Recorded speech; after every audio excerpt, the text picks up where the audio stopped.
Faltam menos de 24 horas para o jogo do Porto contra o Guimarães, essa estreia no campeonato desta época, muita expectativa. Ontem tinha muita gente a comentar no vídeo que havia realmente expectativa para este campeonato, apesar de esse duro revés que aconteceu com o Jorge Costa e que impossibilitou, por exemplo, que tivéssemos uma conferência de antevisão do Farioli. O Farioli, eu pensei que ele não ia falar, mas ele falou na mesma, só que falou num ambiente mais controlado, acho que foi no centro de treinos.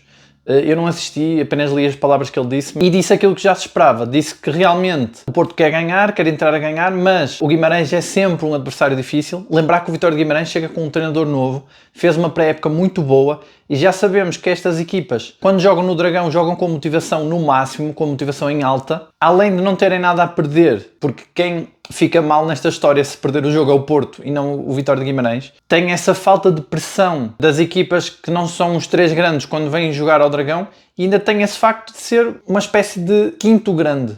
Porque o Vitória de Guimarães é sempre aquela equipa que luta ali pelos 5 primeiros lugares. O Farioli também falou disso na conferência. Mostra que ele sabe qual é o adversário que vai enfrentar. Portanto, muita concentração para o Porto. Até porque tem essa situação complicada da morte que aconteceu esta semana. Eu já tinha dito isso aqui em alguns vídeos, tenho alguma preocupação por esse facto, que é, além de ser uma figura mítica, o nosso eterno capitão, que é uma perda que dói a todos, que é difícil de ultrapassar, eu acho que tem ainda é pior para o plantel, porque imaginem, é uma figura que estava ali todos os dias com eles, era uma figura que fazia parte da equipa, era o elo de ligação da direção com os jogadores, estava lá presente em todos os treinos, em todos os jogos. O Farioli disse que no jogo da manhã, para ele vai estar lá na mesma, vai sentir a presença dele na mesma, porque realmente tem ainda essa dor adicional, que é uma presença, ainda vai fazer mais falta porque era uma presença assídua no banco de suplentes. Mas como eu já disse no vídeo de ontem, o Porto vai tentar fazer com que este campeonato seja o campeonato do Jorge Costa. Aliás, não há outra forma de ver isto. Se o Porto for campeão, vai com certeza dedicar o título ao Jorge Costa e o Porto vai tentar usar esta dor como motivação. A provar isso temos a bandeira, que vai ficar lá presente o campeonato todo na cobertura do estádio. Temos o Porto, quando anunciou que ia estar estádio lotação esgotada, também emitiu uma nota a dizer que já começavam a honrar o legado de Jorge Costa, portanto o Porto vai tentar motivar-se com isso, mas ainda está muito cedo, ainda está muito fresco na memória dos jogadores, nem todos os jogadores recuperam da mesma forma emocionalmente, portanto aqui é um ponto contra o Porto e a favor do Guimarães. Vamos ver como é que o Porto consegue reagir. O Vitória de Guimarães vai encher a bancada dos visitantes, já é de esperar. O Vitória de Guimarães tem uma massa adepta muito fervorosa e que está sempre presente nestes jogos. E já agora, não sei se vocês viram as notícias, mas parece que o Porto para a semana vai jogar com o Gil Vicente a Barcelos e parece que o Porto teve dificuldades em arranjar bilhetes a preços legais. Parece que o Gil Vicente queria cobrar mais do que a lei permite pelos bilhetes de visitante e só aceitou ceder 5% da lotação do estádio ao Porto. Não entendi esta guerra com o Gil Vicente. O que é que se passa? Está algo mais aqui por trás? Se alguém souber alguma coisa que se tenha passado entre Porto e Gil Vicente, eu por acaso não sei, não estou a par, não me lembro de nada que tenha acontecido, não me lembro sequer de alguma rivalidade assim tão grande entre Porto e Gil Vicente. Não sei se foi só uma embirração e agora o Gil Vicente acha que é um clube grande e que é rival do Porto. Eu acho que estes clubes ganham muito quando os grandes vão aos estádios deles, porque ganham muito dinheiro com bilheteira. Ainda por cima o Porto está numa fase em que está toda a gente muito entusiasmada com a equipa. Ia com certeza encher o estádio do Gil Vicente. E não percebo porque esta guerra vai estar só 5% de portistas. Mesmo assim vamos ver se vão estar. Porque os bilhetes vão estar, acho que é 31 euros, que é o limite legal. E o Porto ter que estar a negociar com o Gil Vicente, quando o Gil Vicente é que se beneficia mais pela visita do Porto. Não faz sentido. Enfim, eu não sei se há algum problema aqui entre os clubes, se alguém souber poder deixar nos comentários, mas realmente não faz sentido. Parece que o Porto tentou até negociar, comprar todos os bilhetes antes dos adeptos comprarem para ver se o Gil Vicente baixava o valor, tentou oferecer o mesmo preço para quando viessem ao Estádio do Dragão, não aceitaram nada, muito estranho esta intransigência. Pela notícia que eu vi, o Porto tentou negociar a bem e portanto o Porto não parece ter nada contra o Gil Vicente, parece que é o Gil Vicente que tem alguma coisa contra o Porto. Estranho. Ou acha que os adeptos do Porto têm muito dinheiro, ou quer aproveitar esse entusiasmo.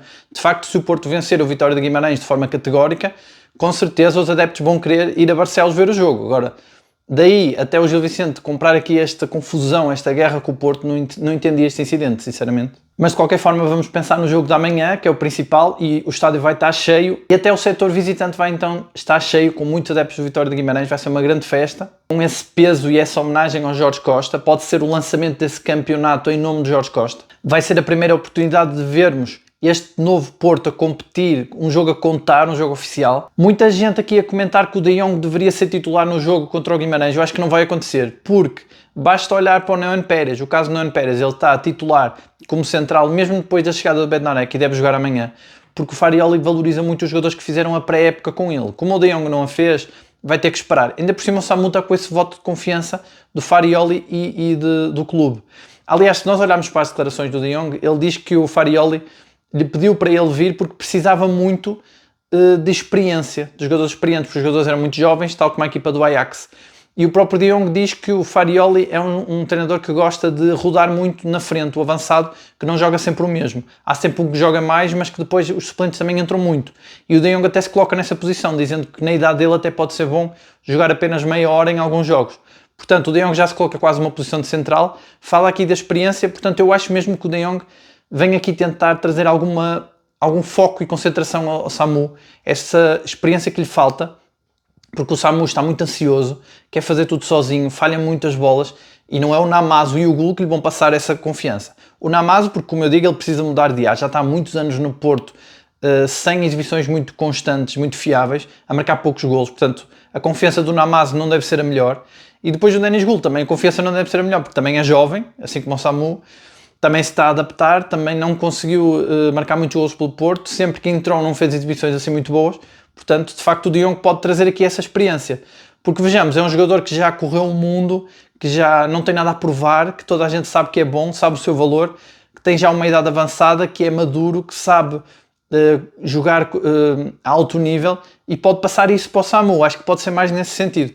E depois, claro, pode também ser goleador. Por isso é que muita gente diz que ele poderia ser titular, porque de facto já toda a gente imagina a marcar golos. E ele também disse nas declarações dele que ele disse: vamos ver se eles me conseguem colocar bons cruzamentos. Ou seja, o De Jong aqui a mostrar que quer marcar muitos golos de cabeça, é o ponto forte dele.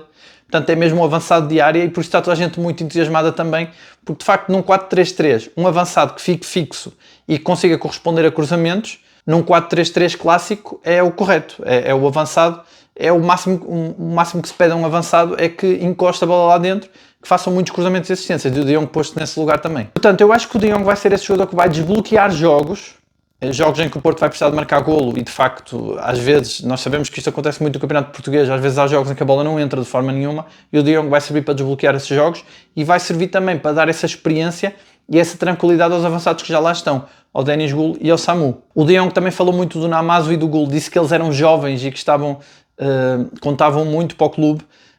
Não sei se o De Jong disse isto apenas porque os conheceu no plantel, ou se há de facto alguma informação que ele acaba por nos passar indiretamente, que eles vão ficar e que vão ficar 4 avançados. Até porque o Namazo pode jogar também a extremo direito, eu acho que o Farioli conta com isso, porque no jogo contra o Atlético o Namazo entra para essa posição de extremo direito. O Farioli sabemos que gosta de versatilidade, uma das coisas que ele gostou no Bednarek é que ele pode jogar em qualquer posição da defesa, e o Namazo pode ser mais um jogador, enfim, se for isso, o Namazo vai passar mais uma época a tapar buracos, não é muito bom para ele, eu acho que fazia-lhe melhor mudar de ares e ir para outro clube. Mas de facto, se o Farioli valoriza essa versatilidade, ele pode estar a contar com Samu a titular, De Jong o suplente do Samu, o Gul de ser avançado e o Namazo, aquele jogador do ataque que vai fazer várias posições. No fundo, eu acho que se o Porto não conseguir contratar um extremo direito, o Namazo fica. Embora a ideia do Porto seja ao contrário, que é primeiro vender o Namazo e só depois contratar um extremo direito. Mas acho que vai jogar com isso, vai tentar colocar o Namazo, se vir que há uma boa proposta que o jogador aceita e que é boa para o clube, vai tentar colocá-lo e imediatamente vai procurar um extremo direito. Acho que vai ser assim que o Porto vai fazer. Muita gente aqui no canal tem comentado, e eu até tenho concordado, que o Porto precisa de mais um construtor de jogo, mais um médio centro, mas o que as notícias apontam hoje é que o Porto está à procura de um 6. Isto surpreende-me um pouco, porque o Porto para número 6 já tem 3 opções. Tem o Tomás Pérez, o Gruitch e o titular Varela. Agora, é claro que o Gruitch é aquele jogador que é dispensável, que o Farioli é um pouco bom na Namazo. O Farioli aceita mantê-lo no plantel, mas não é um jogador do agrado dele. E o Tomás Pérez está completamente arriscado. O que é interessante é que o Tomás Pérez ontem falou à imprensa e disse que quer continuar no Porto, que ainda é jovem e que prefere ficar no plantel. Portanto, aqui o Tomás Pérez, não sei se está a sentir que o estão a empurrar para fora do clube ou se o próprio clube achou que ele deveria limpar a imagem dele. Enfim, não sei o que é que se passa. Mas acho que é óbvio para todos os portistas que o Tomás Pérez não conta. Fez uma pré-época praticamente sem jogar. Olhamos para ele, como comentavam aqui também há uns vídeos atrás, olhamos para ele é franzino, é magrinho, não é muito forte fisicamente, não tem as características que o Farioli valoriza num médio. Ainda por cima ele chegou ao Porto para jogar como líbero naquela tática do Anselmi de 5 defesas. e agora essa posição simplesmente não existe, portanto ele teria que ser adaptado a 6, e o Farioli já se está a dedicar muito a essa adaptação ao Varela, que está a responder bem, e portanto acho que o Tomás Pérez seria mais um jogador para sair, mas ele diz que não, que vai ficar no Porto, enfim, vamos ver.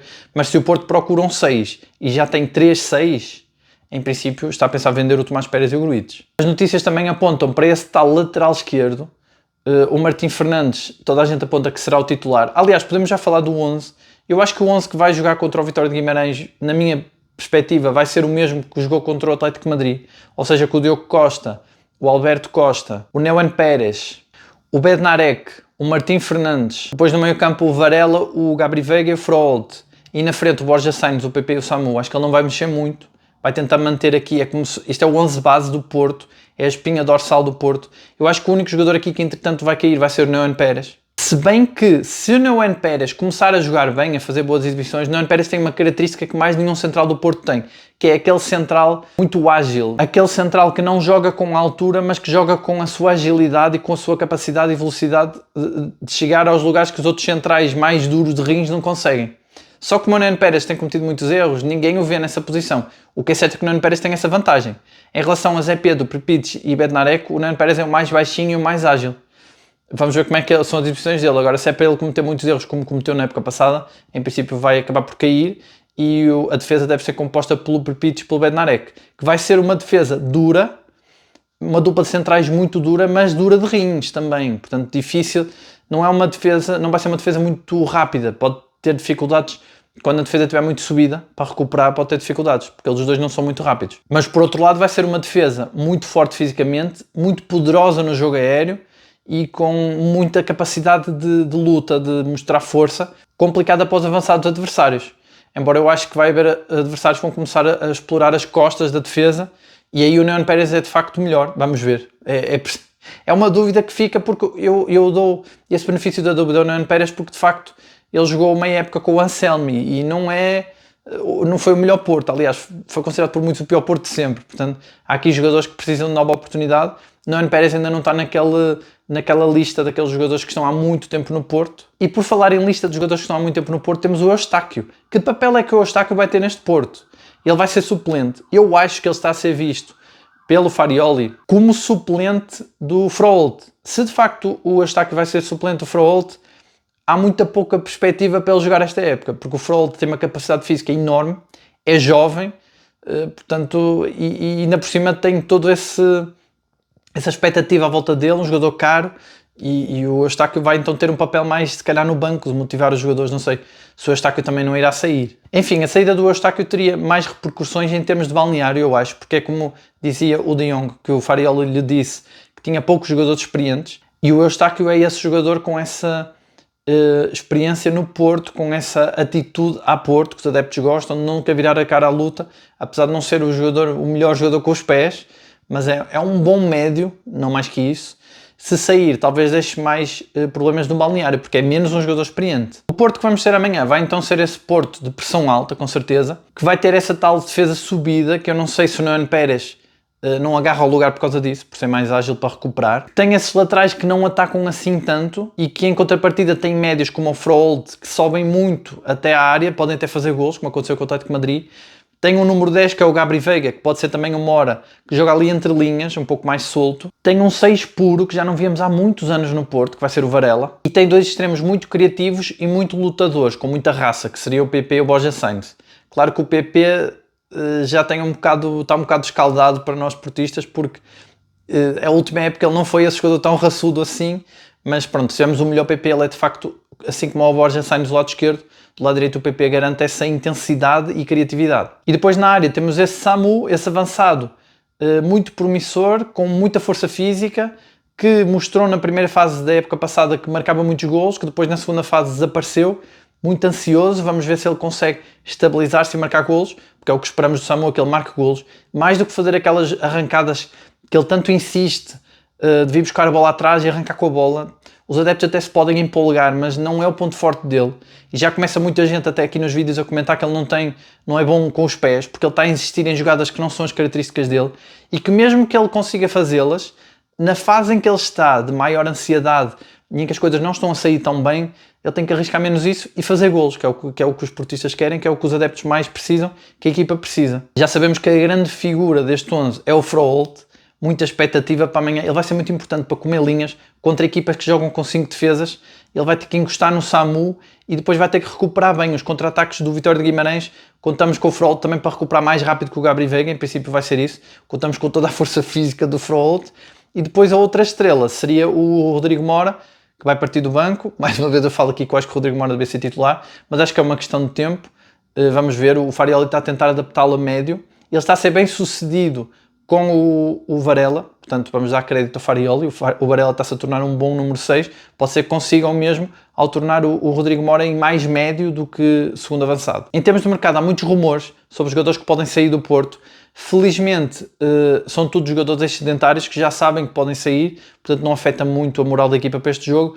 O único jogador que tem rumores de transferências e que pode afetar um pouco a moral da equipa é o Samu, que ainda por cima era o último jogador que queríamos que estivesse nestes rumores, porque é o que eu digo, ele já não está estável emocionalmente e a Liga Inglesa está a chamar por ele com muita força.